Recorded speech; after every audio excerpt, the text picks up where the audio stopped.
trying to get a peace to go before the '68 election, right? Which he eventually just bailed out of anyway because he could see he was going to lose it, Johnson. I don't, maybe you haven't.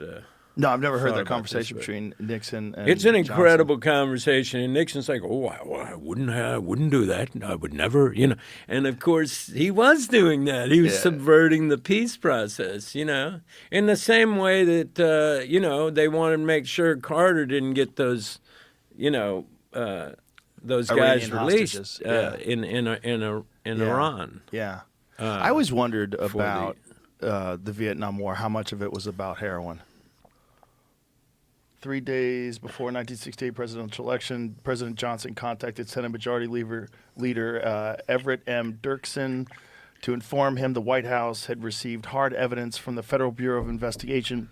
The campaign of Republican presidential candidate Richard M. Dick Nixon was interfering with Johnson's effort to start peace talks to end the Vietnam War.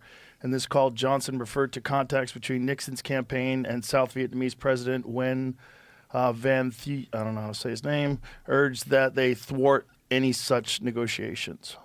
Yeah. Yeah, and that did happen. And also, they definitely,